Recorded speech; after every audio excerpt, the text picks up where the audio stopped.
السلام عليكم ورحمة الله وبركاته.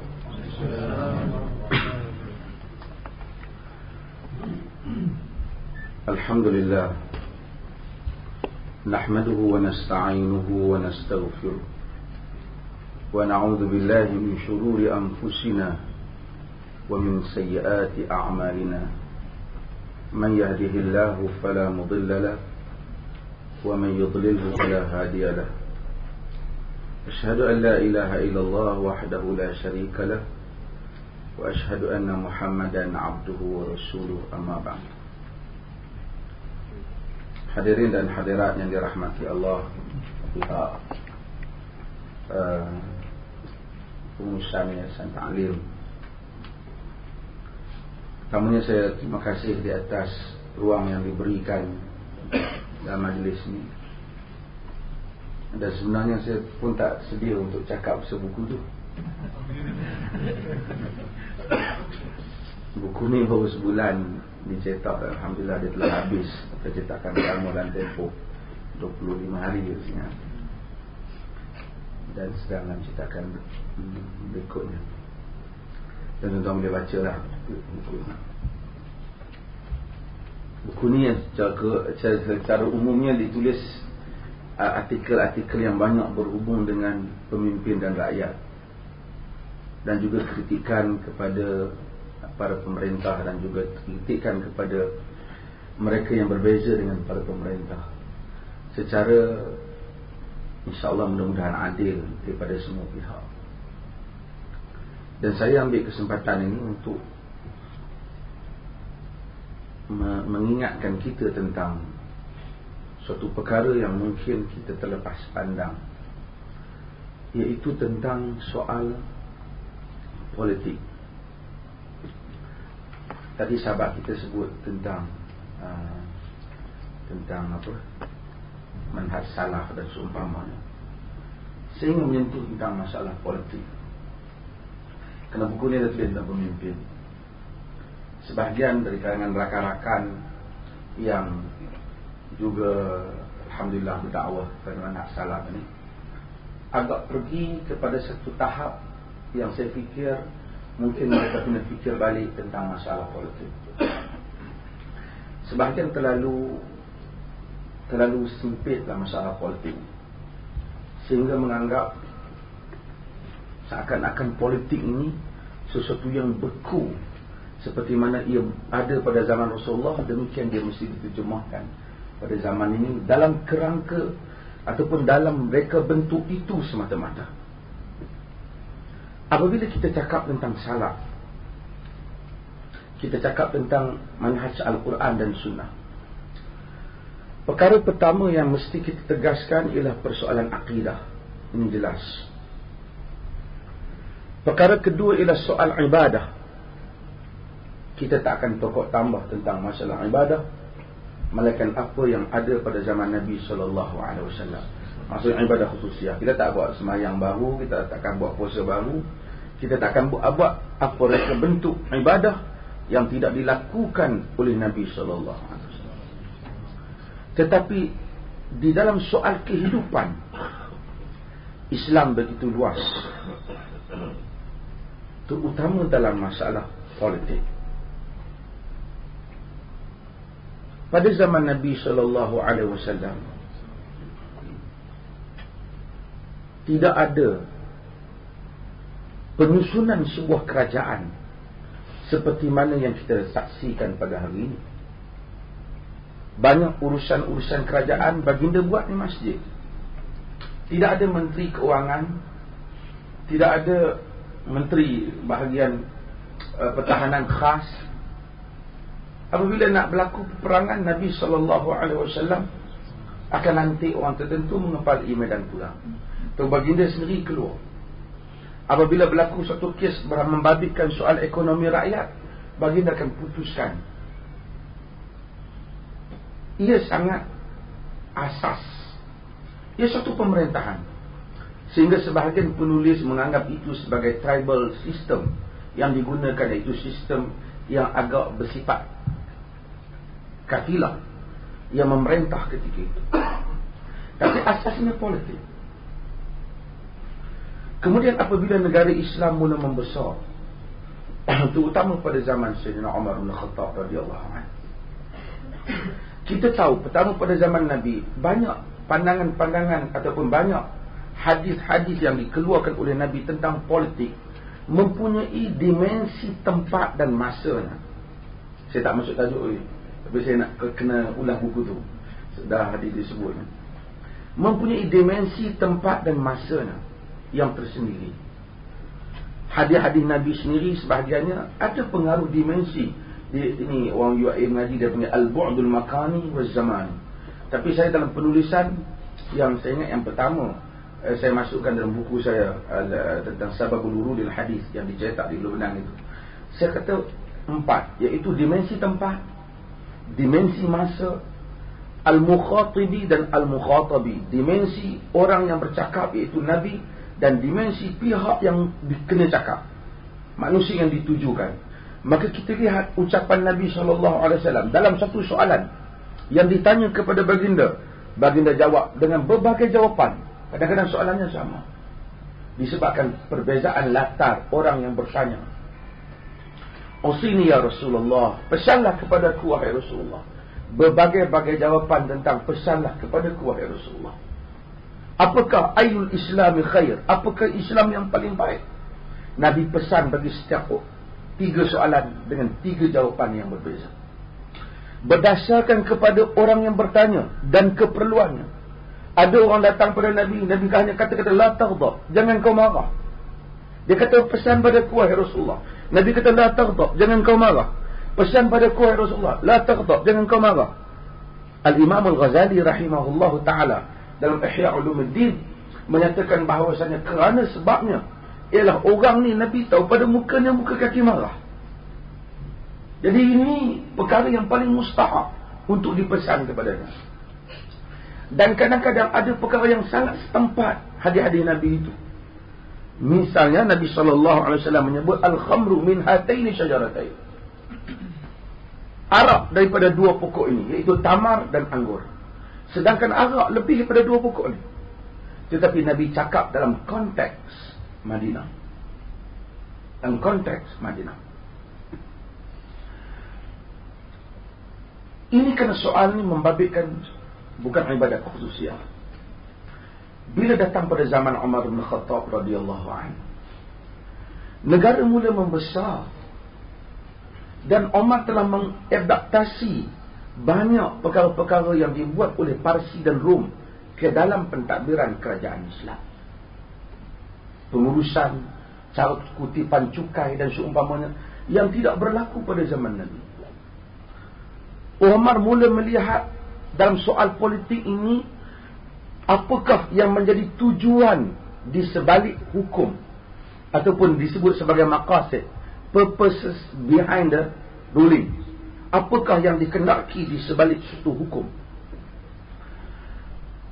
Maka dengan itu kita akan lihat ada pandangan pelaksanaan Umar yang berbeza pada zaman Nabi sallallahu alaihi wasallam. Pada zaman Nabi, umpamanya, Nabi tidak pernah mewajibkan zakat kuda. Sama sekali tak. Pada zaman Umar, Umar mewajibkan mengambil zakat kuda. Ini bercanggah kerana yang ada zakat ialah zakat unta. Tapi apabila Umar melihat tuan-tuan kuda sudah lebih kaya pada tuan unta, maka keluar zakat kuda. Kerana tujuan zakat ialah untuk mengambil hak daripada orang kaya, bahagian orang kaya, dipulangkan kepada orang miskin. Inilah yang dibuat oleh Abu Hanifah, yang mewajibkan semua zakat daripada tumbuh-tumbuhan, tak kira kalpa sawit ke apa getah. Dan inilah yang menyebabkan kritikan dikenakan, ditujukan kepada sebahagian pandangan dalam mazhab Syafi'i yang hanya mewajibkan zakat kepada tumbuh-tumbuhan yang menjadi makanan asasi. Sedangkan tuan punya pokok getah dan apa, kelapa sawit sudah lebih kaya daripada makcik yang tanam padi.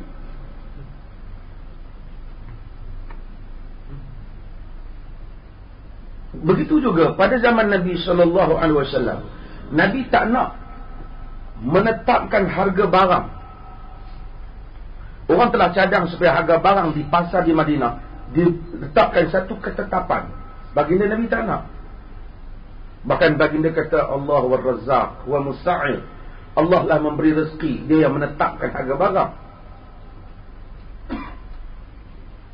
Tetapi bila datang zaman kemudian, Ibn Taymiyah rahimahullah ta'ala melihat, kata dia, pemerintah kena tetapkan harga barang. Dia bercanggah dengan isu ni, telah dibawa kepada Nabi. Tapi mereka kata pemerintah kena tetap pada zaman kemudian. Disebabkan kerana para pedagang pada zaman Nabi tak sama dengan zaman sekarang. Mereka itu tidak mengambil, tidak melakukan monopoli barang. Dan barang juga terhad. Sistem perniagaan juga tidak begitu rencam macam sekarang. Hanya banyak tukar barang. Barter trade yang banyak berlaku dalam sistem perdagangan itu. Maka para ulama usul dan fiqh bersetuju penetapan harga barang tak menjadi masalah. Maka pemerintah letakkan harga gula, harga ayam, harga daging. Walaupun itu sebenarnya berbeza dengan hadis. Disebabkan kerana dalam satu konteks yang baru, keadaan yang baru, masyarakat yang baru, maka satu pendekatan yang baru, hadis itu dilihat, diguna pakai dalam keadaannya.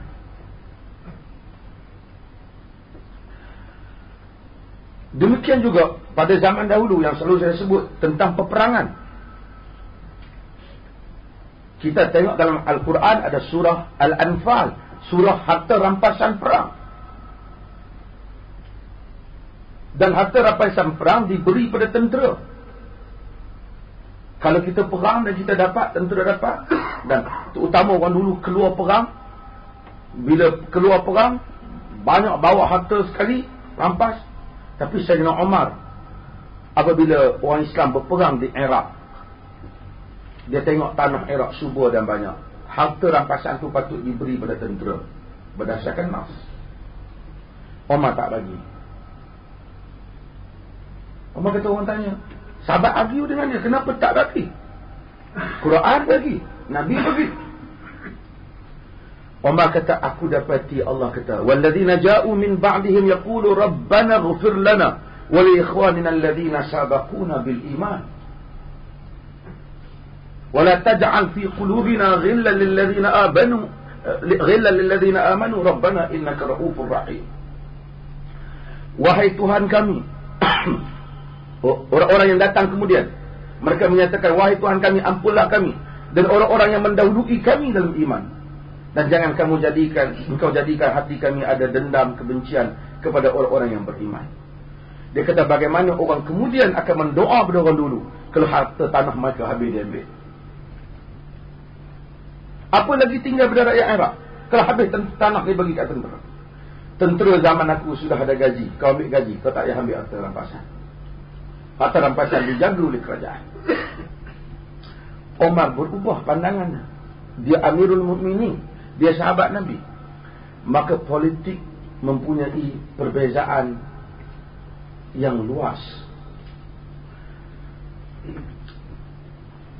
Sebahagian karya-karya politik, ia ditulis pada zaman yang mana penulis itu mempunyai latar belakang yang tersendiri. Buku seperti yang saya tulis ini, jika dibaca 200 tahun lagi, mungkin sudah tidak relevan. Tapi orang akan tahu ia mempunyai latar ataupun socio-historical background yang tersendiri. Bagaimana keadaan ketika itu mempengaruhi.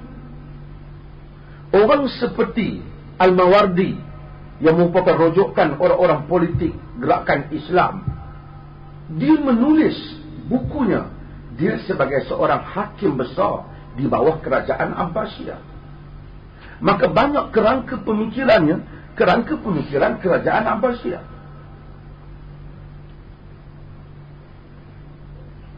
Maka banyak pandangannya. Seperti mana termasuk juga pandangan yang dibincangkan, umpamanya iaitu tentang masalah banyak syarat-syarat pemimpin. Dulu kalau kita dengar pemimpin gerakan Islam kan cakap syarat nak jadi pemimpin negara mesti yang pertama mujtahid. Mujtahid mutlak. Maksudnya dia boleh ijtihad dan tak perlukan orang bantuan orang lain di dalam masalah hukum. Syarat tu Al-Mawardi sebut di dalam Al-Ahkam As-Sultaniyah. Tuan-tuan, kalau macam tu satu Malaysia tak layak. Semua tak layak. Kerana dia kata kalau datang masalah macam mana nak ijtihad. Keadaan sudah berbeza. Ni kadang-kadang orang tak. Sekarang ini pemerintah tak boleh ijtihad semua, dia kena terikat dengan undang-undang. Dia ada badan dia, ada parlimen dia. Dan reka bentuk kerajaan pada zaman ni sudah tak sepatutnya orang yang baca kitab tu. Saya dulu hadirlah kuliah-kuliah ustaz mengajar kitab tu. Dia kata tengok, mana dia orang mana mujtahid nak jadi ni? Dia tak tahu. Ini akan jadi macam kes kawan yang lawyer bukan Islam tu yang tak boleh jadi lawyer tu nama. Saya kadang-kadang saya tak apalah siapa nak berpihak pada. Tapi kita bagi dia sijil daripada UIA. Kemudian kita kata sijil ni tak valid. Sijil ni awak tak boleh guna. Saya cakap dengan pihak-pihak atasan yang berkenaan even dengan menteri pun baru. Saya kata apa siapa you bagi sijil? Dia kata bagi sijil nak belajar dia yang nak masuk. Dia kata kalau macam tu tak payah awak fikir tentang masa depan pelajar-pelajar universiti kita. Dia yang urus bidang tu. Bila orang perjuangkan konsep satu mahkamah yang bersifat Islam dalam negara ni, dan kita bagi tahu pada orang bukan Islam, orang bukan Islam tak boleh jadi lawyer. Macam mana ni? Kalau dia buat satu kerajaan Islam yang mahkamahnya Islam, bukan Islam tak boleh jadi lawyer.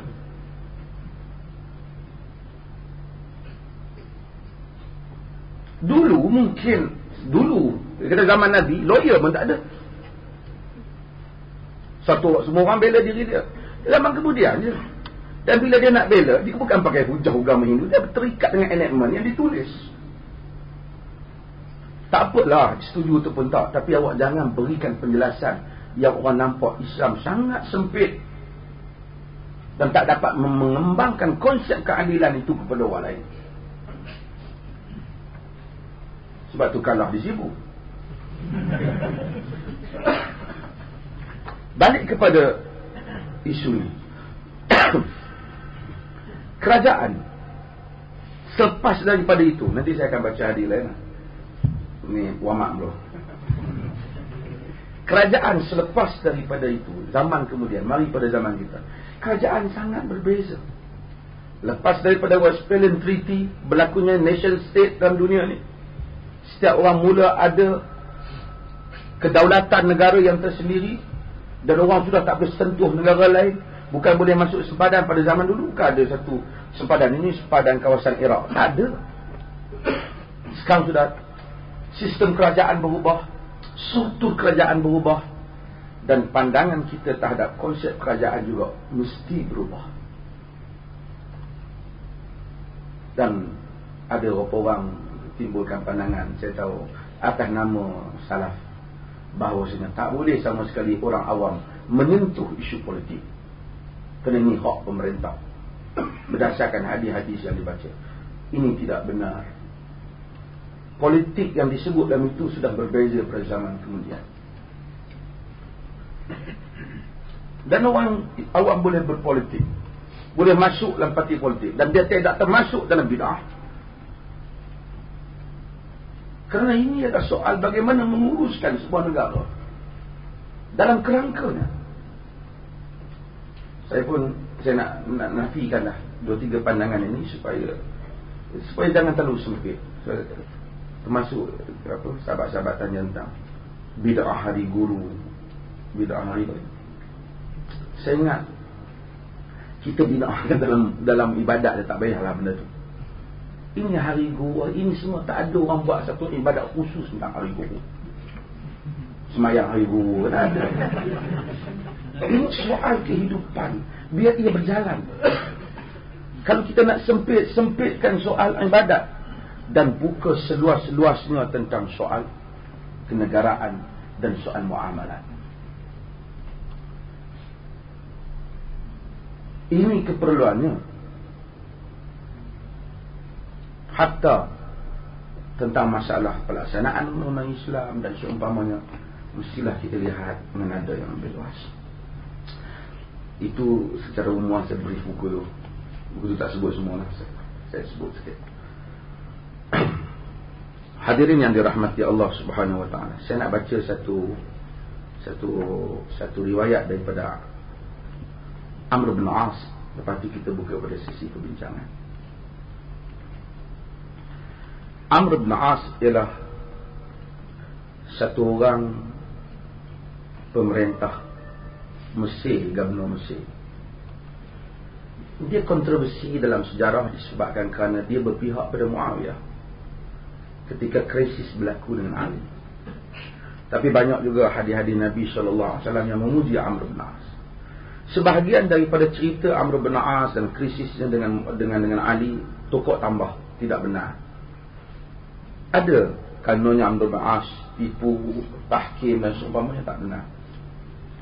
Tidak berdasarkan riwayat yang kuat. Cuma saya nak baca Amr bin As ketika dia nak mati, apa dia berlaku.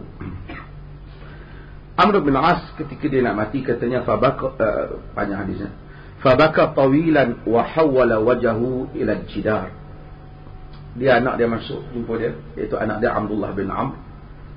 Jumpa Amr bin As dan tengok bapak dia dah ada atas katil, menangis panjang dan menghadap wajahnya ke dinding sebelum dia meninggal. Faja'ala ibnuhu yaqul ya abata ama basyaraka Rasulullah sallallahu alaihi wasallam bikadha wa basyaraka Rasulullah sallallahu alaihi wasallam bikadha. Wahai ayahku, anak dia pun kata, wahai ayahku, tidakkah Rasulullah sallallahu alaihi wasallam telah memberikan khabar gembira pada engkau dengan ini dan dengan itu? Rasulullah pernah puji kau, pernah apa? Kenapa lu susah hati lagi nak meninggal? Amr bin As jawab, dan jawapan ini pun menarik untuk kita tengok. Kata dia, inna afdala ma na'idduhu syahadata an la ilaha illallah Muhammadar Rasulullah. Perkara yang paling baik untuk kita ialah syahadah la ilaha illallah Muhammadar Rasulullah. Wa inni kuntu ala atbaqin salas. Aku dalam hidup ni, wahai anakku, ada 3 peringkat. Laqad ra'aituni wa ma ahadun ashadda bughdan li Rasulillah sallallahu alaihi wasallam wala ahaba ilayya an akuna qad istamkantu minhu faqataltu. Peringkat yang pertama, di mana peringkat aku ni dapati diriku orang yang paling benci kepada Rasulullah sallallahu alaihi wasallam. Jika ketika itu aku dapat dia, aku tak suka benda lain, aku nak bunuh dia, kata Amr. Falau muttu ala tilkal hal lakuntu min ahli nar. Jika aku mati masa tu, confirm aku ahli neraka. Dia tak mati. Dan Allah ni, sebelum saya nak pergi, Allah ni urusan dia maha ajaib. Setiap orang barangkali ada benda dalam jiwa dia yang kita tak tahu. Hak yang lain yang lawan Nabi mati dalam keadaan tak beriman, dan Allah menghendaki barangkali mereka mati tak beriman. Amr ni dia kesakan juga dia lawan Nabi, sampai dia kata kalau jumpa aku bunuh. Ketika orang Muhajirin, ketika orang-orang Islam berhijrah ke Habasyah, dia yang jadi wakil Quraisy ke Habasyah, pergi pujuk Najasyi supaya ambil tindakan kat mereka ni. Hampir-hampir mereka kena ISA.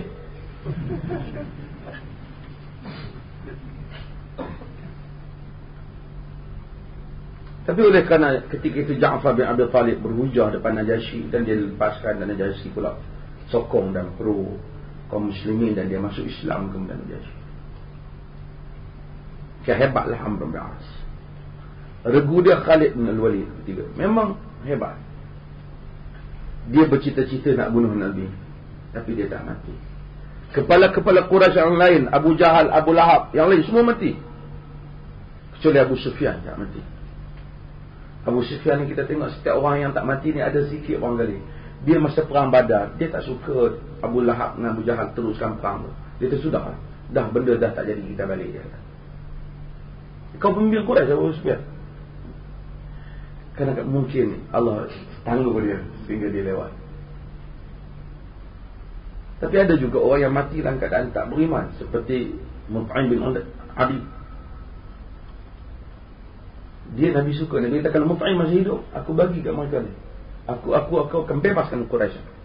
Pasal dia banyak tolong Nabi, tapi dia mati tak beriman. Allah tahulah urusan setiap apa yang tersimpan dalam hati dan jiwa manusia. Tapi yang pentingnya, kata Amr, falamma ja'ala Allahu al-Islam fi qalbi ataitu an-nabiy sallallahu alaihi wasallam. Bila Allah jadikan Islam di dalam jantungku. Saya terjemahkan qalbi ni jantung, heart. Dan dalam jantungku. Maka aku pun pergi menemui Nabi sallallahu alaihi wasallam. Faqultu absut yaminaka fala ubayi'uk. Bentangkan tanganmu wahai Rasulullah, aku ingin berbai'ah denganmu, janji masuk Islam. Fa basata yaminah, Nabi pun bentangkan, Nabi pun hulur tangan dia. Fa qabattu yadi, aku tarik, aku tak jadi. Nabi tanya, pasal dia yang kata dulu. Nabi kata, malaka ya Amr, pasal apa wahai Amr? Pasal apa pula? Kata, yang tadi kau suruh kau nak masuk Islam tadi.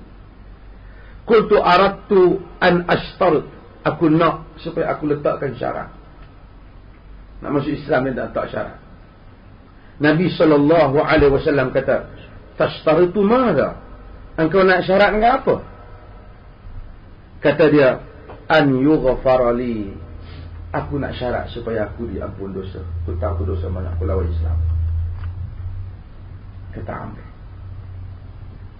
Nabi kata, ama alimta ya Amr, anna al-Islam yahdimu ma qablahu, wa anna hijrata tahdimu ma qablaha, wa anna al-hajj yahdimu ma qablahu. Kamu tahu tak wahai Amr, sesungguhnya Islam menghapuskan dosa sebelum daripadanya. Sesungguhnya hijrah menghapuskan dosa sebelum daripadanya. Sesungguhnya haji menghapuskan dosa sebelum daripadanya. Nabi kata pada Amr, kata Amr, aku pembentang tanganku.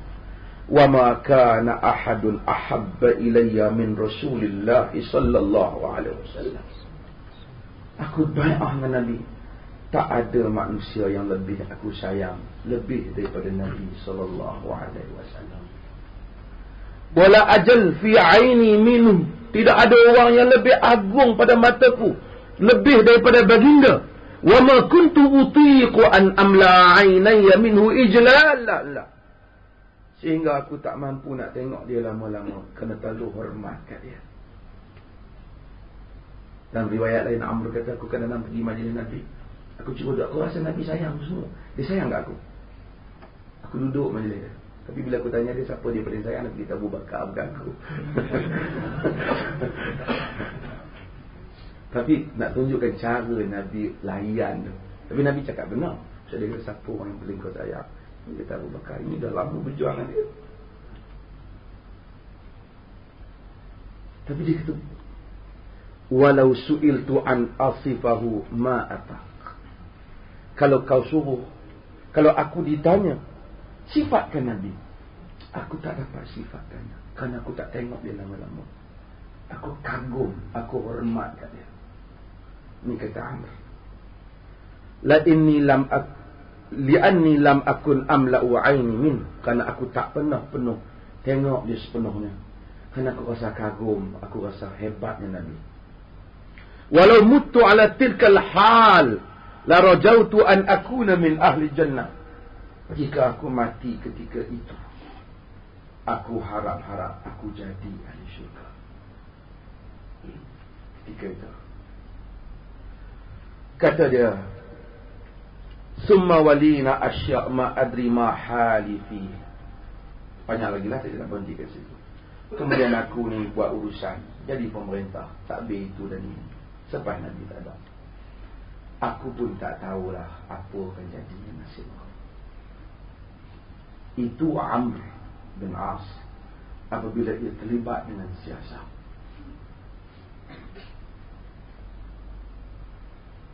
Dulu saya baca hadis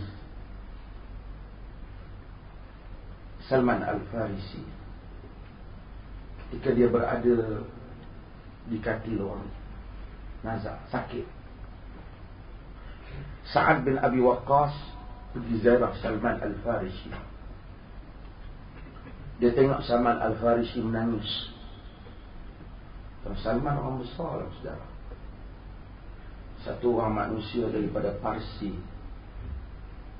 Roma Hurmus Parsi. Sebagian ahli sejarah kata dia daripada Asfahan. Kerana mendengar cerita bahawasanya akan muncul Nabi.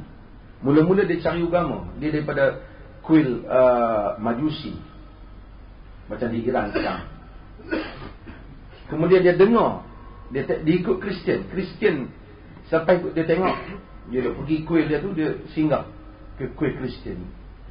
Antara perjalanan tu ada gereja. Dia tengok gereja. Dia kata, aku rasa Kristian betul lagi pada Majusi ni. Pasal pak dia Tok Sami Majusi, pak dia wajibkan dia pergi. Aku rasa Kristian betul lagi. Tengok dia kata, yang ni agama ni betul agama aku. Dia ikut agama Kristian. Dia pergi, bapak lama-lama bapak dia tahu. Bapak dia tambat ni, ikat dia, kakak dia bebaskan dia. Dia lari pergi daripada Syam, satu negeri ke satu negeri, cari gereja yang lebih baik. Dan dia jumpa macam-macam panggil padri, jenis tempat ada orang macam-macam. Kan?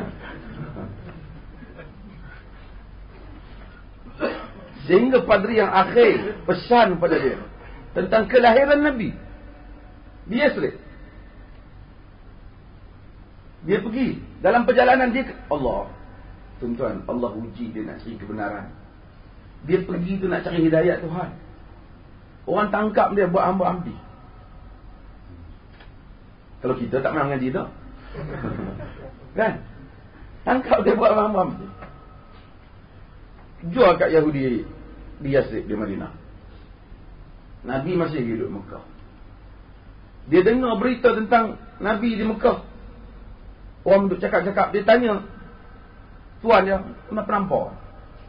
Dia kata, kau tak boleh masuk campur. Dia kata, ini kau hamba. Ini cerita politik orang atasan.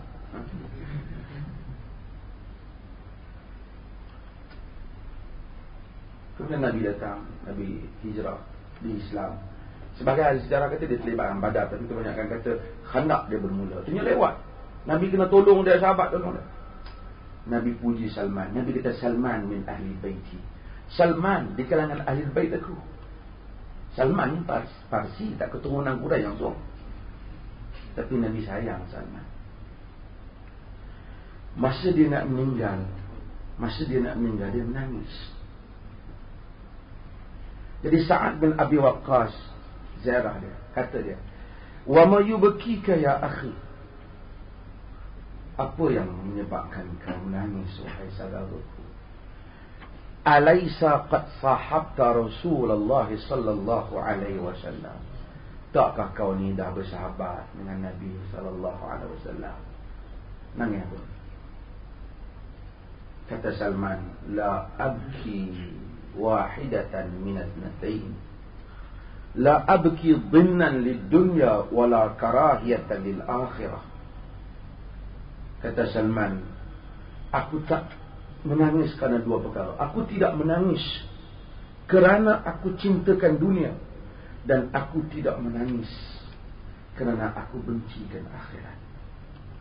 Walakinni abki li'anna Rasulullah sallallahu alaihi wasallam ahida ilayya ahdan fama ara illa qad ta'addait. Aku menangis kerana Rasulullah ada janji kepadaku satu janji, dan aku rasa aku dah langgar janji Nabi.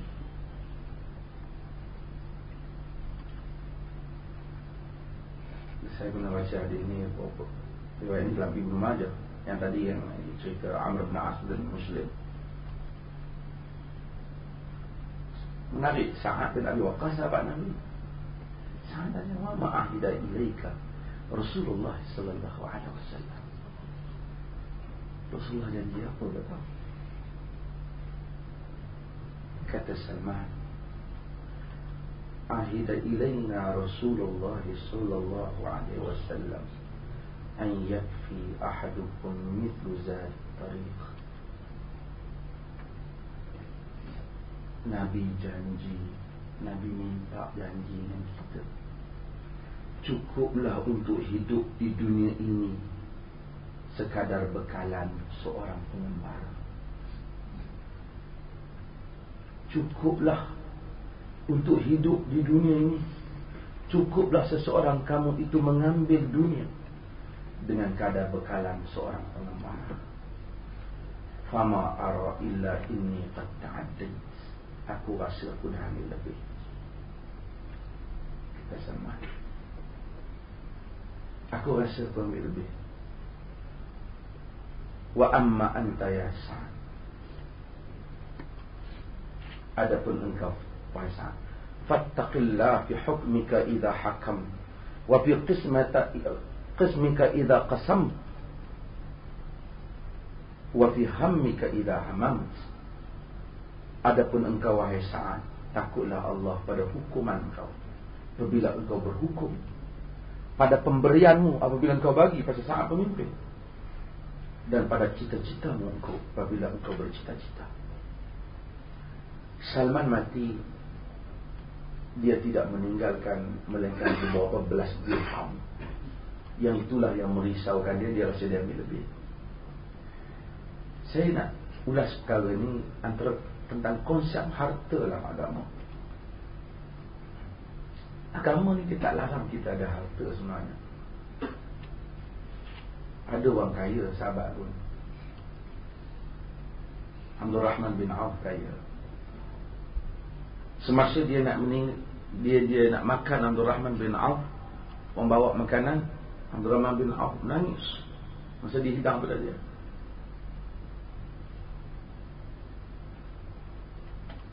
Kata, ini sahabat nak. Kata orang tanya, pasal orang nangis tak makan. Kata Abdul Rahman bin Auf, mata Mus'ab bin Umair fahuwa khairun minni wa kuffina fi burdatin idza ghutiya ra'suhu badat rijlahu wa idza ghutiyat rijlah bada ra'sahu. Telah meninggal Mus'ab bin Umair. Mus'ab bin Umair ni, kita tahu sahabat Nabi yang Nabi hantar jadi wakil di Madinah.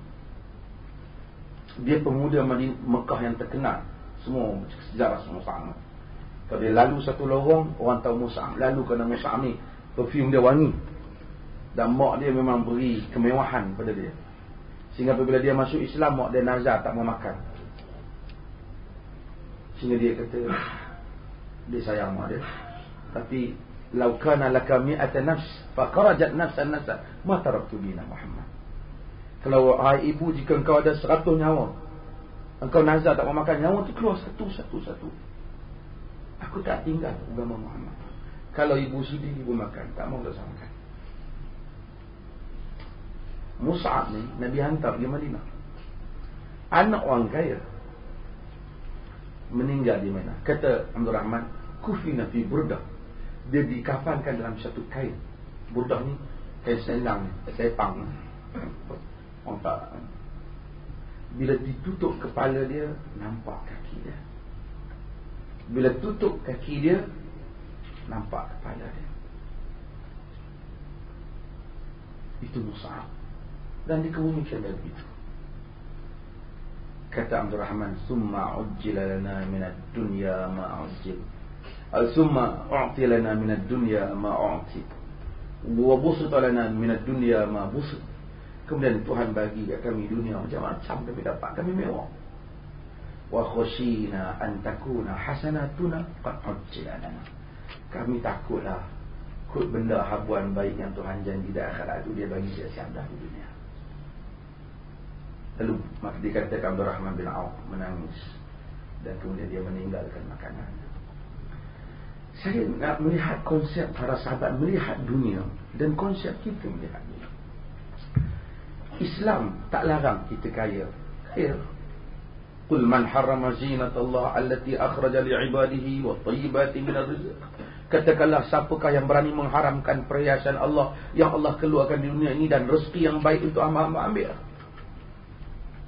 Tapi paling ambil guna dunia tak ada masalah.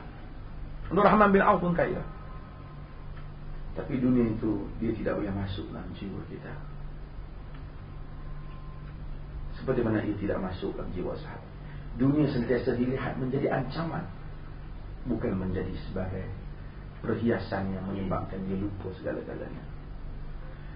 Orang Islam bukan miskin di Malaysia ni, tapi tidak cukup dengan kekayaan mereka itu untuk support perjuangan Islam, untuk tolong perjuangan Islam.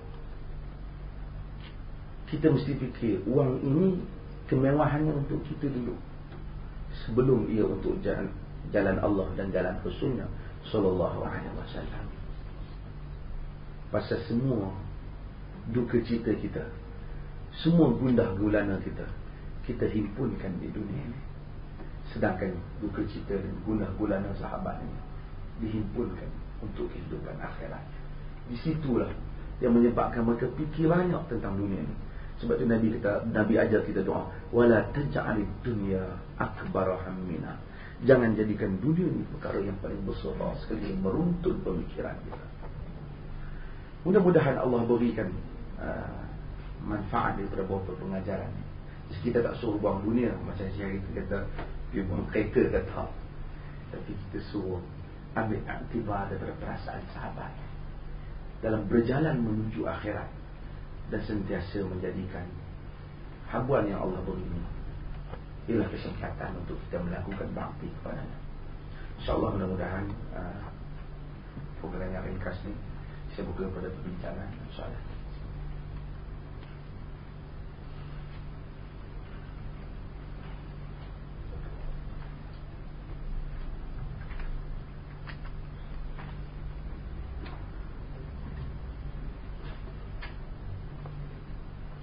Dalam menasihati pemimpin, adakah perlu secara bersendirian? Tetapi dalam penelitian doktor mengkritik beberapa isu boleh dikatakan secara terbuka. Apa komentar?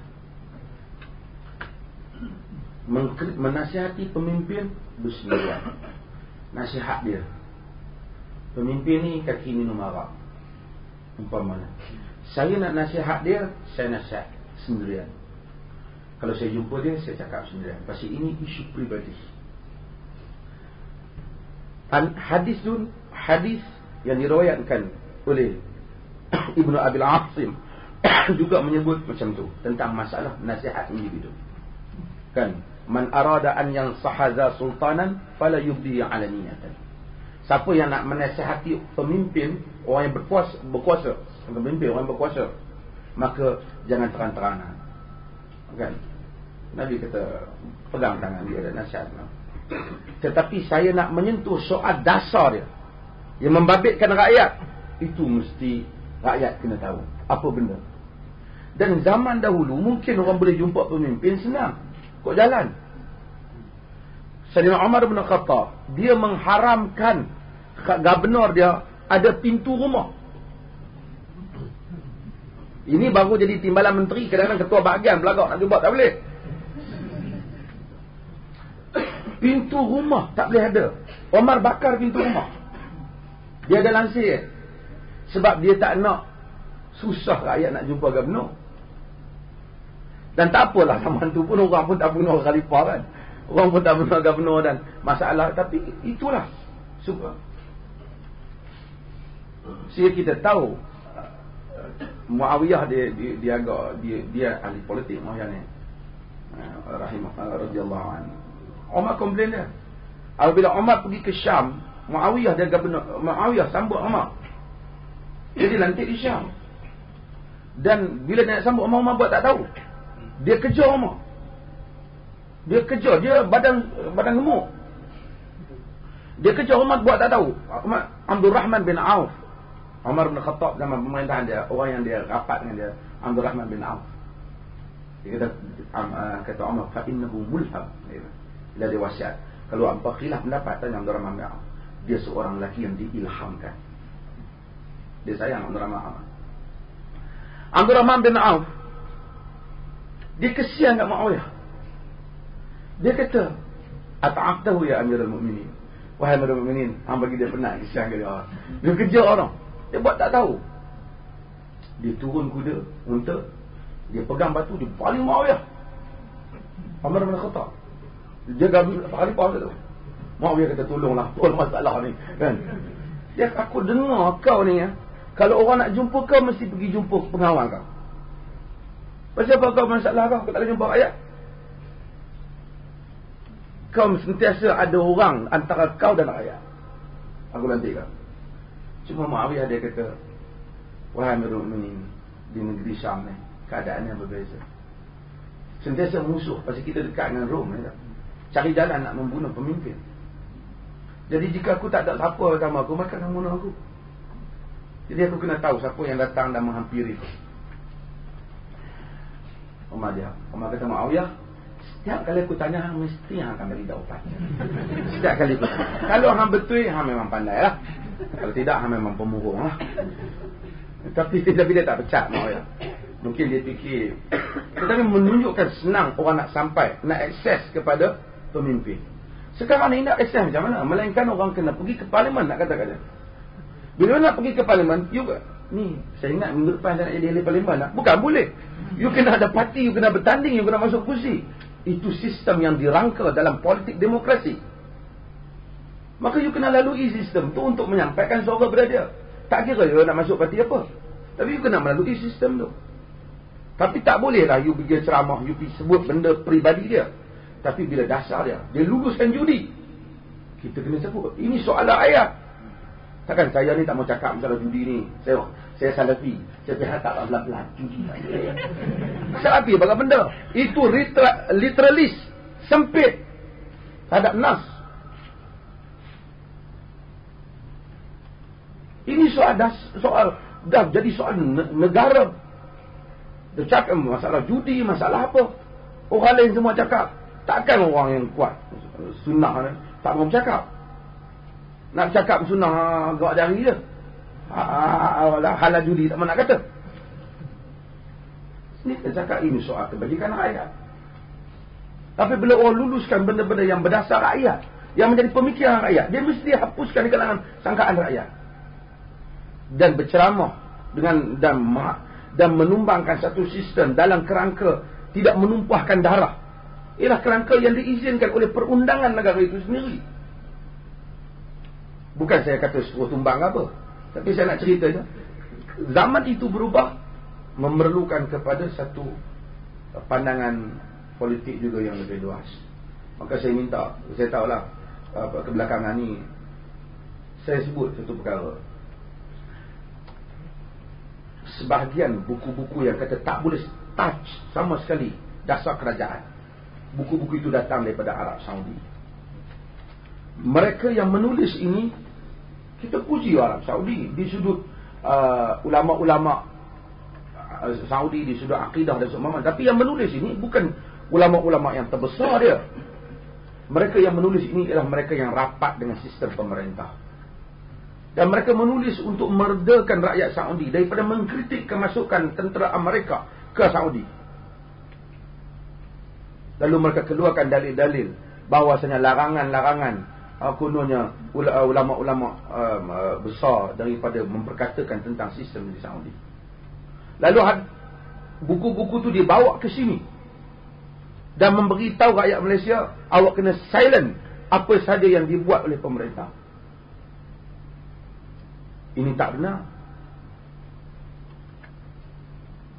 Salman Al-Farisi pernah mengkritik Umar bin Khattab. Wanita pernah menegur Umar bin Khattab dalam ucapannya. Ini tak benar. Tapi kita tetap kekal. Yang menjadi manhaj salaf tidak akan keluar menentang pemerintah dengan senjata. Yang itu tak akan berlaku. Tumpah darah orang Islam tak akan. Kedua, tidak akan memaki hamun orang. Dan kemudian tidak akan mendedahkan perkara yang sangat peribadi secara umum. Tak. Tapi soal dasar kerajaan itu boleh diperkatakan. Kerana kita berkongsi. Saya baca buku salah seorang sahabat kita lah yang sunnah juga sebut tentang tak boleh demokrasi. Tapi dalam teks yang lain beliau menyebut tentang bahawasanya dalam negara Malaysia perlu sokong UMNO. Tapi dalam masa yang sama macam mana nak sokong kalau you tak boleh pergi mangkah demokrasi? Saya bukan kata buku tu betul salah, tapi saya nak katanya kontradik. You kata tak boleh sokong demokrasi, tapi kena pangkah UMNO. Macam mana nak pangkah? Kerana sistem itu adalah ada sistem demokrasi. Tak kira lah you nak pangkah apa, tapi akhirnya kita akan letakkan diri kita dalam keadaan yang bersabut. Jadi tak payah. Saya minta sahabat-sahabat yang tak mau kritik tak apalah. Saya kritik lah isu judi, isu apa. Dulu kita kritik benda-benda ni. Daripada masalah. Dulu masalah saya jadi mufti pun, isu pembaziran kita kritik, kita tulis. Daripada pembaziran rakyat sebagai pembaziran istana, kita tulis.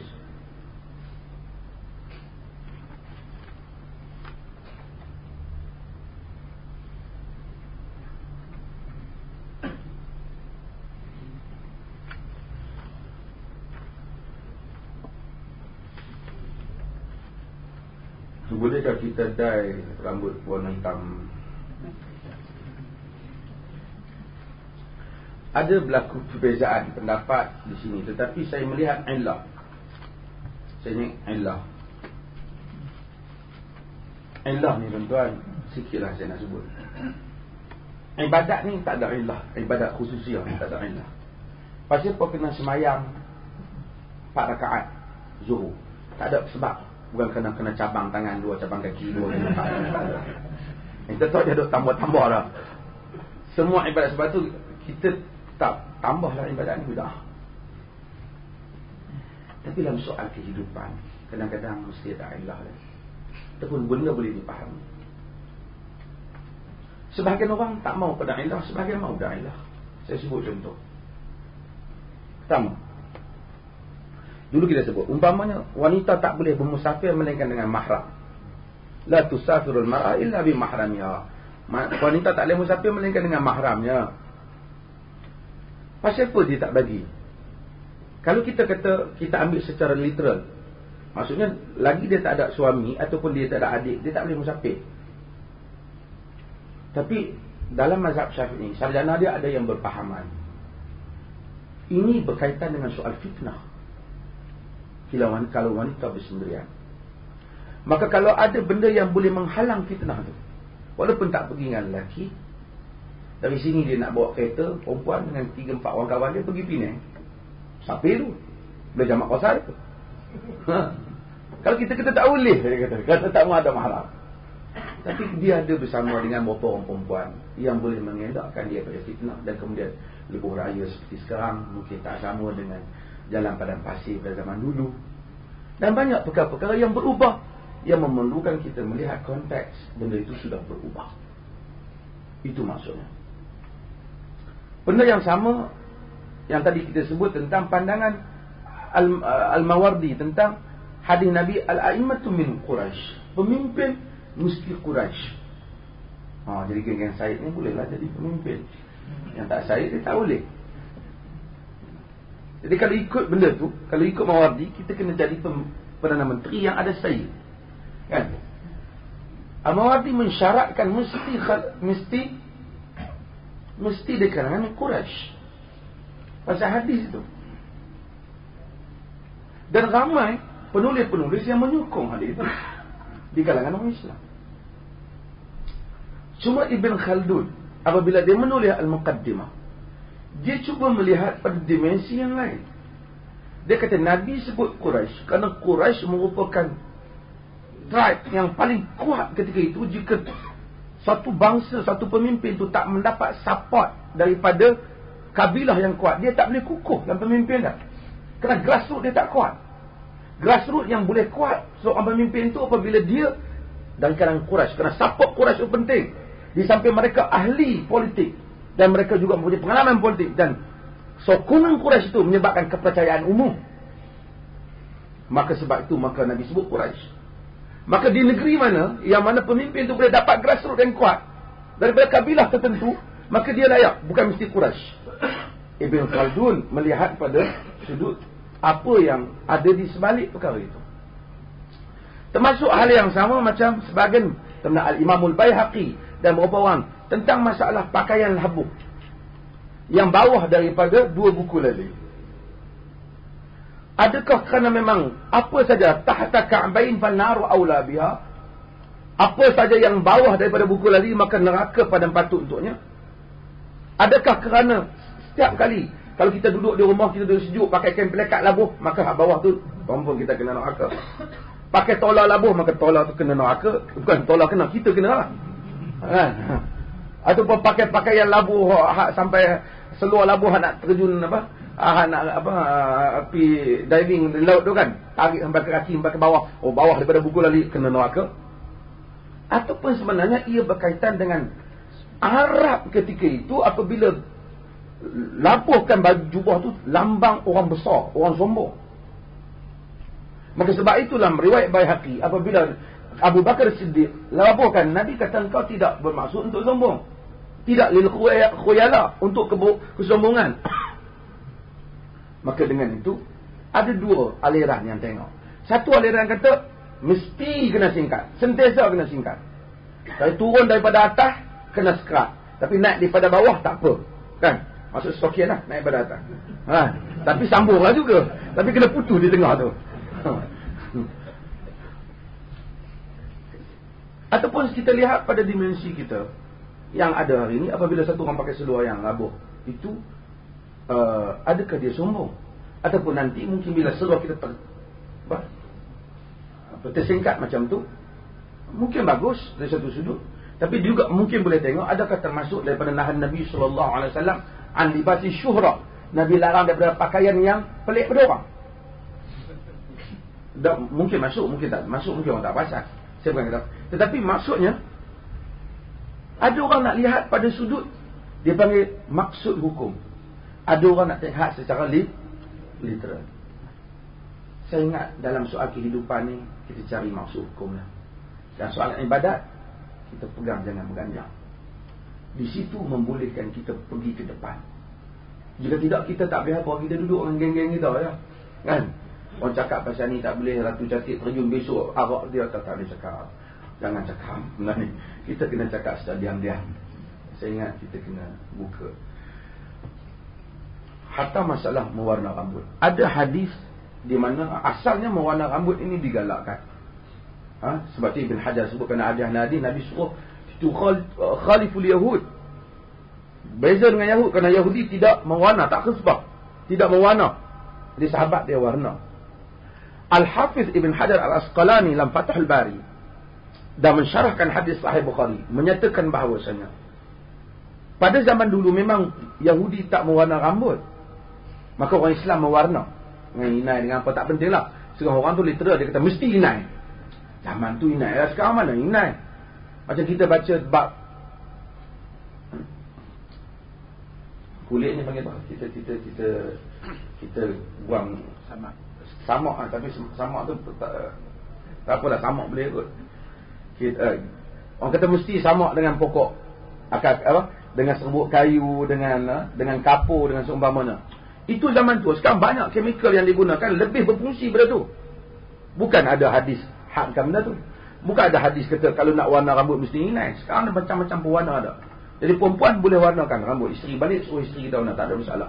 Kata aku tengok bini orang lawa pergi warna, kata.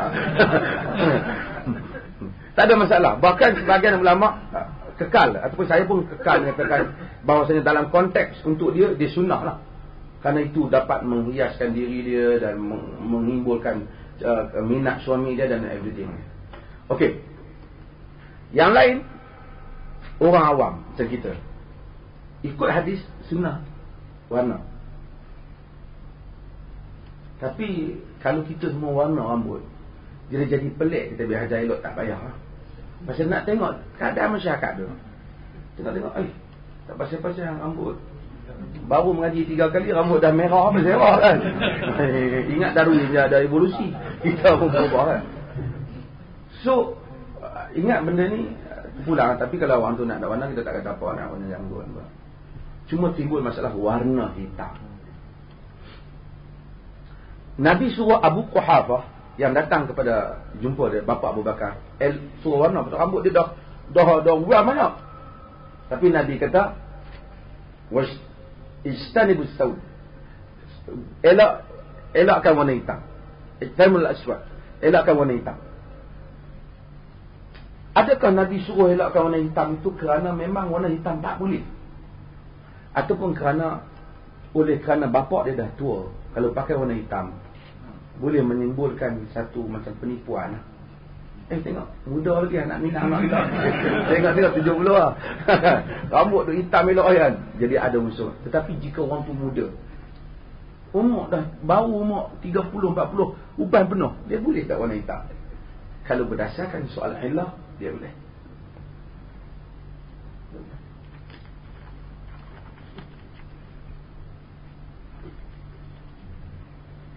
Apa pula dengan hadis yang menyuruh kita mentaati pemimpin? Taat pemimpin di dalam perkara ma'ruf. Alal mar'i muslim as-sam'u wa ta'ah ma lam yu'mar bi ma'siyati. Seorang individu muslim dengar dan taat sebagaimana dia tak suruh dalam maksiat. Kita kena dengar. Dia kata naik kereta kena ada road tax. Itu kita kena road tax lah. Itu pun tak nak tengok road tax tu zalim ke tak kan. Disuruh kita dalam perkara yang baik untuk ayat. Pakai tadi dengan geledak, pakai. Jangan lawan dia. Jangan keluar memerangi dia. Ya. Tapi itu tidak menafikan untuk kita memberikan pandangan yang berbeza dengan dia dalam perkara yang terutama yang ternyata perkara itu menyanggahi Allah dan Rasulnya sallallahu alaihi wasallam. Orang ni setengah faham taat ni maksud apa pun kata tak boleh apa-apa.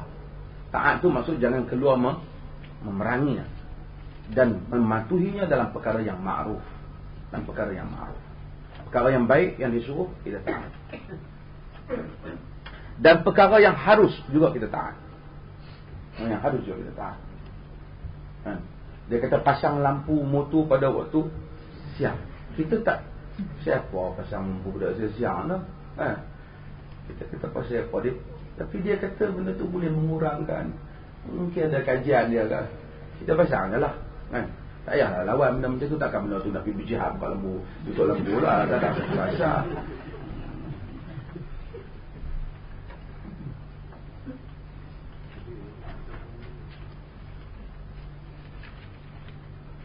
Bagaimana kita sebagai rakyat biasa apakah cara menghentikan peluasan perkara maksiat haram di Malaysia?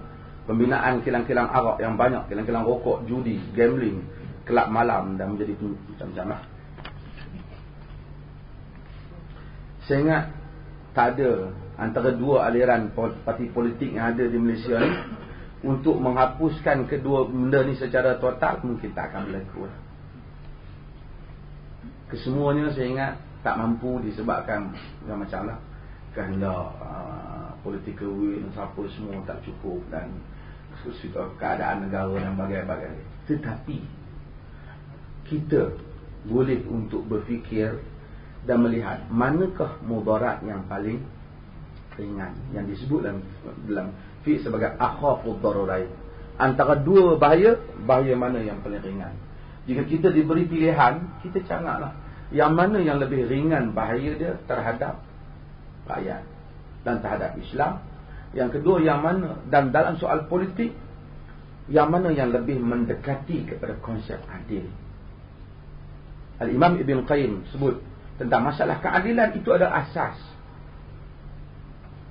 Apa saja yang orang cakap yang keluar daripada bijak jadi bodoh, keluar daripada hikmah jadi bodoh, keluar daripada adil menjadi zalim, kata Ibn Qayyim, ia bukan syariat Islam sekalipun kita bubuh nas.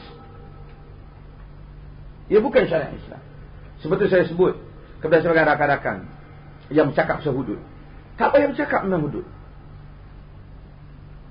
Bercakap soal keadilan, kerana hudud itu ialah mekanisme untuk membolehkan keadilan itu dituntut. Buat apa cakap tentang mekanisme? Cakap tentang keadilan itu dulu. Bila tiba keadaan itu sesuai dan mekanisme itu berfungsi, maka kita laksanakan dia. Kerana ada ketika mekanisme itu tidak boleh berfungsi dengan baik. Sebab itu pada tahun Ramadah, pada zaman Umar, tahun Ramadah ni abu, kering, makanan tak ada, tahun miskin Madinah, Allah uji Sayyidina Umar zaman dia, sehingga makanan terpaksa hantar. Sayyidina Umar dikatakan jadi kuning. Dia tunggu rakyat makan dulu baru dia makan. Orang buat jamuan, orang cedok, orang bagi yang sedap. Dia kata, buruknya aku pemimpin jika makan benda ni dulu. Dia bagi. Ketika itu Umar tidak melaksanakan undang-undang potong tangan. Sebab bukan kerana undang-undang itu tak sesuai. Waktu itu tidak sesuai dengan undang-undang. Tadi orang kata tak ada sesuai undang-undang, orang tak sesuai kata kafir ke apa pula. Tak. Salat berdiri, itu yang betul. Tapi bila kita sakit, kita kena duduk. Bukan kerana berdiri itu tak sesuai. Tapi sakit tu yang menyebabkan dia tak sesuai berdiri. Bukan kerana hudud itu tidak sesuai. Tapi dalam sebuah masyarakat yang kahwin pun berterabur, nak kahwin pun susah, keadilan tidak bagi, tiba-tiba nak hukum orang berzina dengan sebat dan nak potong tangan pencuri, maka tegakkan keadilan itu dulu. Setelah rakyat menikmati keadilan itu diberi dengan sama rata, kemudian ada orang yang mencemari environment yang baik itu, gunakan mekanisme yang paling efektif, iaitu hudud, untuk menghalang environment yang baik yang telah dibina. Awal-awal lagi orang dah masalah, kawan ni duit tak ada, orang ni dapat tak betul, orang ni macam ni, nak kahwin susah, nak kahwin masuk penjara dan macam-macam lagi kan. Tiba-tiba kita nak hukum supaya nak hududkan manusia. Saya ingat ini bukan prioriti. Gerakan Islam, siapa saya di sini yang tahu, elokkan bercakap benda ni. Cakap soal keadilan. Kerana Nabi bukan turun, tujuan tu bukan nak potong tangan manusia, tujuan dia nak menghalang kecurian.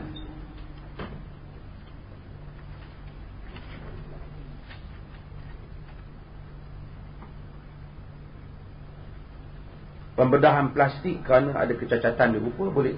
Apabila ada kecacatan, boleh buat pembedahan plastik. Tapi nak ubah muka bagi jadi handsome sikit, kesannya besar. Kita kadang-kadang tekad guna. Tapi kalau agama benarkan manusia ubah muka, zaman teknologi habis kita tak kenal. Kita tengok dia, itu Mamat. Sekarang orang lain kan, muka ubah, semua ubah, hidung jadi lain kan. Oh kacau, Michael Jackson tu.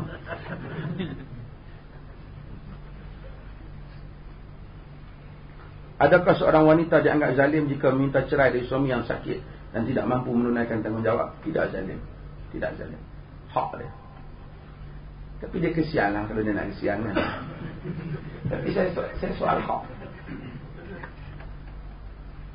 Dalam hadis yang diriwayatkan oleh Al-Imam Bukhari, saya selalu sebut hadis itu kan, apabila Qais bin Thabit, isteri Qais bin Thabit, datang jumpa Nabi SAW, kata, ya Rasulullah, Qais bin la a'tibuhu fi dinihi wala khuluqi, walakinni akruhu al-kufra fil Islam.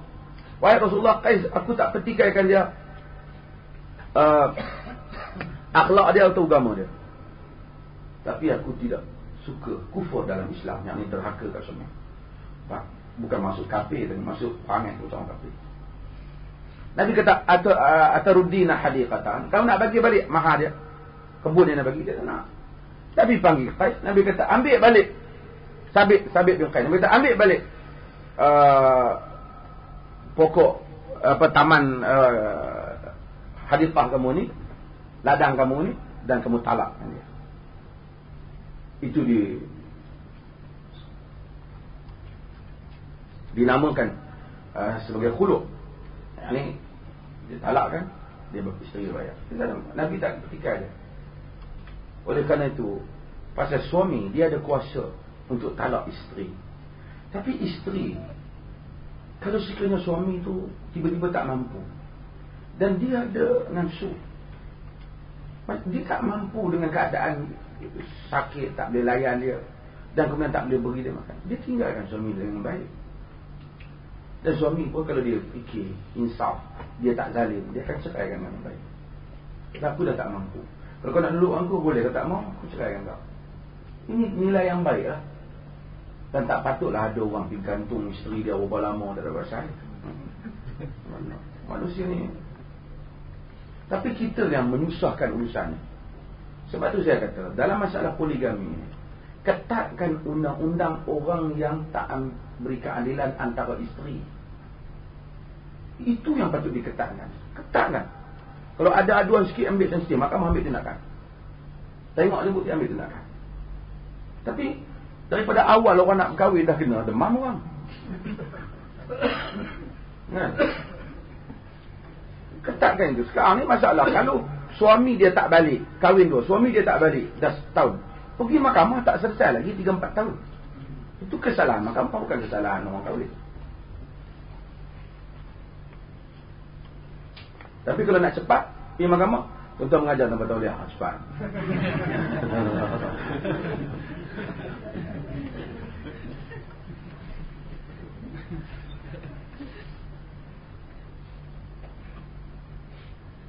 Bolehkah saya tahu kenapa Ustaz sokong Peguam Victoria menjadi peguam syar'i? Bukan saya sokong dia jadi peguam. Ya Allah.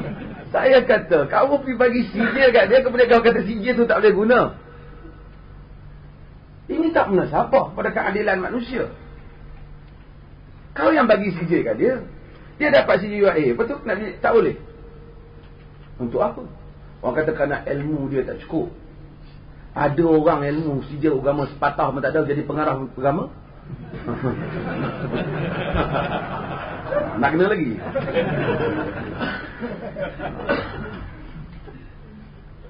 Dia sekarang ni tiada nak kata ilmu. Kalau dia tak ada, macam mana dia boleh ada sijil tu? Dia lulus. Kemudian bila dia pergi ke mahkamah, dia bukan boleh buat idea dia sendiri. Apa perbahasan dia kena berdasar pada enactment tu. Cuma dia orang kata, kalau dia hina mahkamah, dia tak boleh diambil tindakan kerana dia bukan Muslim. Tak apalah, awak memang ubah benda tu. Kalau awak nak ambil, kalau tak, jangan bagi sijil ni daripada awal. Soalnya bukan soal. Ini kita kadang-kadang, ini masalah Malaysia ke belakangnya. Dia ada angin perkauman yang serius. Kalau kita sokong satu orang bukan Islamnya, tak betul. Kita kena sokong kaum kita. Tak betul tu. Kita kena sokong prinsip keadilan. Tak kira di mana. Kalau awak bagi sijil, awak kena iktiraf. Kalau tak, awak jangan bagi dia daripada awal. Awak buka sekarang, masih buka lagi, tutup. Besok ada orang ambil lagi. Awak salah fahamkan orang pada Islam. Dan orang akan gambar macam mana? Orang bukan Islam. Kalau dah negara ini betul-betul mahkamah dia pakai Islam, itu orang bukan Islam ni tak boleh jadi lawyer. Kacau kita, keadilan tak dapat kita. Bayangkan benda ni. Jangan bagi gambaran ni. Artinya dalam Islam ni, mahkamah dia begitu bersifat perkauman ataupun bersifat sempit sekali sehingga orang lain tak boleh masuk campur dalam keadilan. Dia tak nampak nanti cerita bagaimana Sayyidina Ali kalah dengan Yahudi di mahkamah apa semua ni.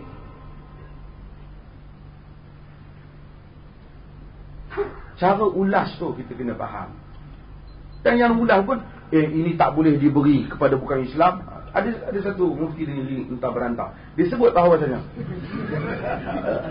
tak boleh bagi kerana kalau begini akan menimbul orang Islam akan keliru. Siapa orang Islam keliru pasal apa? Apa nak keliru? Awak pergi, misalnya kita tuntut anak ni, saya kena jaga. Kita dapat satu lawyer ni bukan Islam. Dia kata menurut undang-undang sekian-sekian memang kata kenyataan dia tu betul. Apa orang nak kata? Apa orang nak kata? Itu bukan prinsip Islam. Cuma kalau awak tak nak, awak jangan jawab macam tu. Awak kata sebenarnya dari segi Islam tak ada masalah pun. Cuma kalau kita nak kena ubah berapa enactment lah. Cakap lah macam tu. Hak menteri tu cakap boleh gagal. Tapi yang berapa orang tokoh agama ni nanti keliru. Macam tu lah. Keliru ni lah penyelesaian segala masalah di Malaysia. Pasal apa awak tak boleh mengajar? Nanti takut keliru. Dia keliru, orang lain tak boleh dengar mengajar. Pasal apa buku tu tak boleh buku apa pelik tapi benar. Buku tu yang dikeluarkan Telaga Biru tu bukan kita tulis tu, Ustaz Abdul Rahman bah. Buku tu betul. Pasal apa buku tu tak boleh jual? Takut orang keliru. Dia baca keliru, orang lain kena. Awak pergi mengaji lah. Lama aku tak kata kat orang.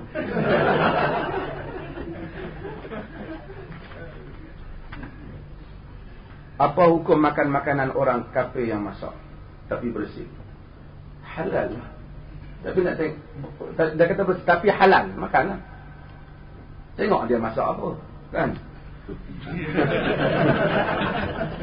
Tuan-tuan kita ni, tak apalah, soalan ni saya arahin, tapi kita ni dia ada sudut. Kalau tuan-tuan tanya sudut ekonomi, saya kata pergilah makan kedai orang Islam.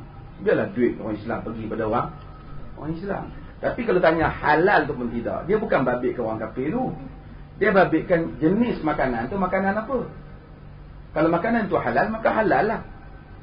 Kita pun sebenarnya macam-macam makan tu, bukan orang Islam masak pun. Makanan segera lah apa semua tu, siapa masak? Siapa yang buat dia?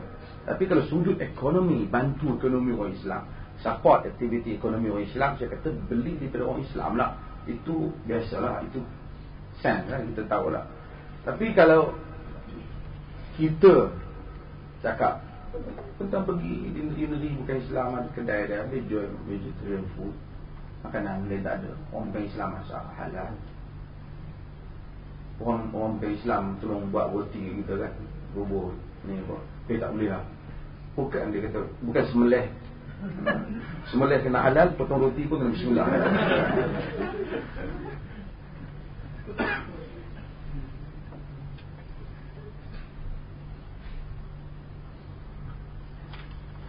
Ini ada soalan yang kita banyak sikit.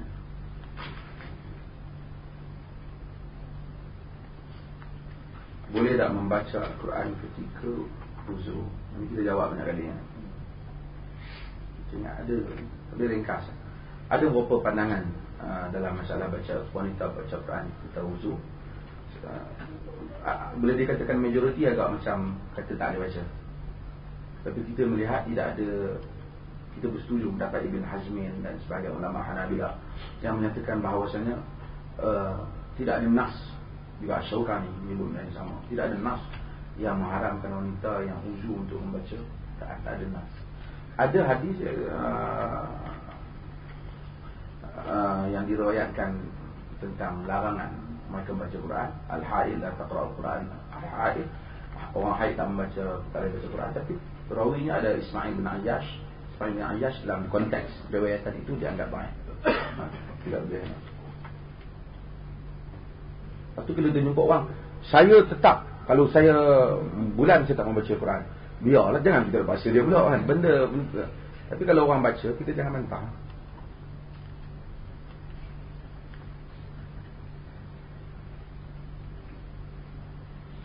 Sebagai role model, macam mana nak suruh wanita atasan politik pakai tudung?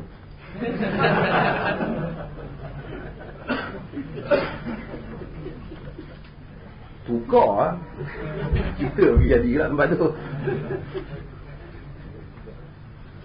Orang politik ni dia fikir kursi je. Betul. Bukan semua lah, tapi ramai fikir kursi je. Sekarang duk fikir siapa kan rombokkan kabinet baru aku masuk ke tak, itu dia fikir. Saya telefon 2-3 orang, saya telefon calon tertentu yang dikatakan akan jadi menteri baru. Kita bohong lah, nama aku tak masuk. Demam lah dia pun.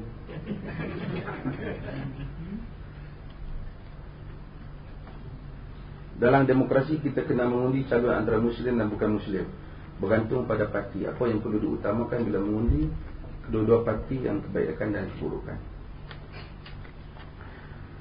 Pertama, dia ada, bila dalam politik demokrasi, pertama kita sebagai orang Muslim tentu kita kena jamin negara berada di tangan orang Muslim. Tetapi tidak mustahil dalam pilihan raya mungkinan undi Muslim itu menyebabkan bukan Muslim lebih kuat. Tengok Muslim itu di pihak parti mana. Dan tak mustahil undi bukan Muslim juga boleh menyebabkan Muslim kuat. Boleh, kerana dia adalah hanya rangkaian daripada rangkaian yang besar. orang bukan Muslim boleh tak jadi ahli parlimen? Dia boleh jadi ahli parlimen. Jadi kita lihatlah. Pertama, lihat kepada dasar yang dia bawa, peribadi calon dan kesan mengundi calon. Dan ini tak samalah dari satu tempat satu tempat. Tapi keseluruhan kerangka fikir kita, jangan sampai undi itu menyebabkan orang Islam hilang penguasaan dia bagi sebuah negara Islam. Saya ingat di Malaysia ni orang Islam takkan hilang, insyaAllah. Cuma keadaan je.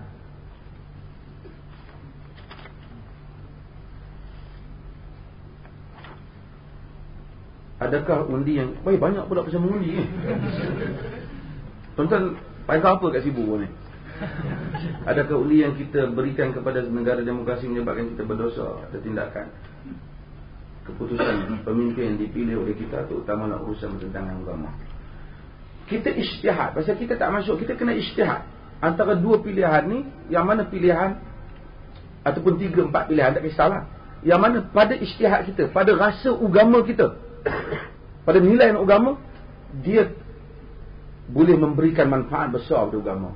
Kalau tak pun, dia boleh menyebabkan kurangnya mudarat pada agama. Salah satu. Sebab itu, pertama, apabila Rom dan Parsi perang, Rom Kristian, Parsi Majusi. Bila Rom perang dengan Parsi, Parsi menang. Masa orang Islam di peringkat Mekah. Masa tu judi tak turun ni, nas judi. Dia orang betting sebenarnya. Jadi dia geng musyrikin Mekah, dia sokong Parsi Majusi. Pasal dia Majusi. Orang Islam sokong Rom. Bukan kerana tu, kerana Rom Kristian. Kristian lebih dekat hati mereka. Tiba-tiba kalah Rom. Orang Islam tak gembira. Mekah seronok. Kalah. Geng-geng yang kata Allah apa semua ni kalah. Geng-geng sembah bahala menang. Sebab tu terus turun surah Ar-Rum. Kan? Allah sebut tentang nanti mereka wahum min ba'da ghalabihim yaghlibun. Selepas mereka kalah, mereka akan menang. Dan Allah sebut apa? Wa yawma idzin yafrahul mu'minun. Pada hari Rom menang mengalahkan Parsi, orang Islam gembira. Padahal kita tengok lepas daripada itu orang Islam tumbangkan Rom. Tapi dalam konteks Parsi dan Rom, kita sokong Rom. Sehingga Abu Bakar Bitin dengan dia orang kata, kalau Abu Bakar hampa tengok lagi fi bid'i sinin, antara tak sampai 9 tahun Rom akan kembali mengalahkan Parsi. Mereka tetap, kalau betul kau kata Abu Bakar, kami bagi kau 100 ekor unta. Kepala Abu Bakar Abu Bakar menang, dia dapat 100 ekor unta. Artinya masa tu tak haram lagi tentang wujudan. Tapi menunjukkan bahawasanya kita, orang Islam sentiasa ada political stand dalam isu-isu macam tu. Walaupun antara dua parti yang besar, dua kerajaan yang besar tu, yang kedua-duanya akhirnya orang Islam perang dengan kedua-duanya tu. Tetapi apabila dua-duanya bertarung, kita ada sikap. Kita ada sikap.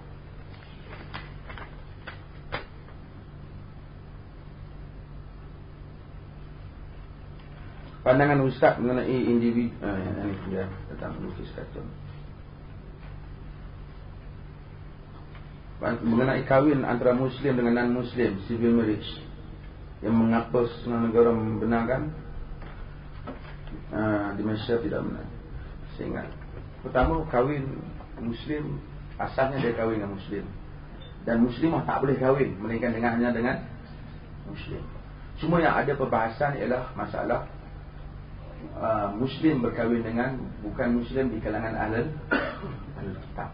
Di kalangan Ahlul Kitab yang kita telah sebut dalam surah Al-Ma'idah, Allah telah mengizinkan. Tapi dengan bawabit yang tertentu lah, dengan disiplin-disiplin tertentu. Banyak sekali nak bahas benda tu. Penggunaan nama Allah kita dah sebut hari itu. Penggunaan nama Allah tak boleh. Sebab tu di Selangor dia tak boleh nyanyi lagu Negeri Selangor.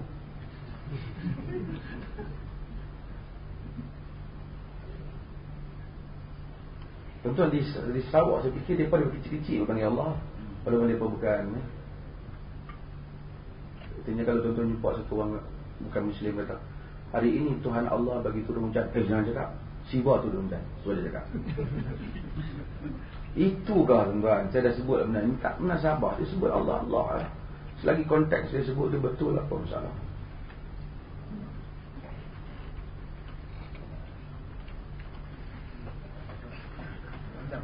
Panjang. Pelajar yang terlibat dalam nikah cowboy di IPTA, nikah tanpa wali. Betul nikah tanpa wali? La nikah illa biwali. Tak ada nikah melainkan dengan wali. Cuma nikah ni wali ni macam-macam lah. Maksudnya wali benarkan. Nikah ni dia ada. Pertama, nikahul urfi. Nikah uruf yang dulu asal. Macam yang setengah orang buat lah kan. Bukan setengah orang, satu dua orang buat kan. Iaitu, kalau kita pergi rumah satu orang, dia ada anak perempuan. Dia kata ni anak saya, mau jadi menantu saya. Dia kata tak, boleh tak cik? Masalah saya pergi jadi menantu. Ada apa dia? Tak ada. 300 dia boleh kan? Hutang bagi. Dia pun, aku nikahkan kau dengan anak aku. Dia saksi 2 orang dah. Anak dia berzina. Sah tak? Sah. Dari segi hukum, sah. Tak boleh tikai masalah sah. Cumanya dari segi pengingkaran kepada ulul amri, pemerintah. Pemerintah telah buat undang-undang, yang undang-undang tu tak bercanggah dengan syarak, tapi untuk masalah umum. Kau kena daftar nikah. Kalau tidak, orang tak tahu. Orang tu boleh pergi tinggal, kahwin-kahwin, tinggal. Dia kata aku tak menikah pun, aku main-main lah sebenarnya. Susah. Dan dia tak boleh dipertanggungjawabkan, dan mahkamah tak boleh nak ambil tindakan pasal tidak ada hitam putih dengan dia. Maka mentaati pemerintah dalam urusan itu wajib. Walaupun dia kafir, tapi dia berdosa kerana melanggar ulul amri dalam perkara yang wajib dia taat.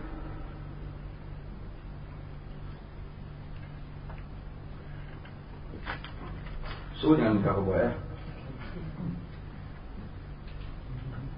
Sex education di sekolah. Tengoklah nak ulas tu benda dia nak kena ada silibus dia dulu, dia ajar apa kan. Tapi benda ni selama ni orang tak masuk sekolah pun nak bina kan.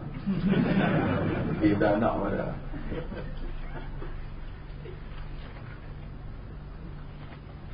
Individu bukan Islam hina Nabi. Ini satu benda. Ini uncivilized untuk manusia. Orang tak hina orang. Kita sendiri kita tak boleh hina. Quran kata wala tasubbul ladzina yad'una min dunillah fayasubbullaha adwan bighairi 'ilm.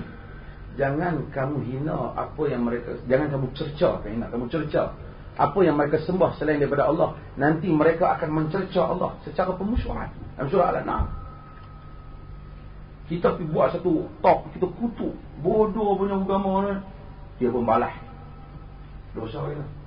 Kita punca bagi dia bangkit benda tu. Islam sebelah sebenarnya. Ini yang buat lukisan kartun ni teruk lah. Manusia tak bertamadun. Kita bukan bantah mereka nak exercise hak, tapi kita bantah itu kerana mereka, apabila mereka telah menggunakan hak itu mengganggu orang. Satu orang ada radio ataupun kuat, dia buka di rumah dia, kata, orang bising gitu. Macam kita kata apa ni? Dia kata radio aku apa perlu dia kau? Memang radio kau, tapi kepasang radio kau tu ganggu aku dengar. Memang kau nak melukis hak kau lah, kau lukis terjun. Tapi bila kau lukis benda yang membabitkan hak aku, maka aku bukan pertikaikan hak. Setengah orang kata kita tak boleh pertikai, ini masalah rights yang diiktiraf di barat. Right apa?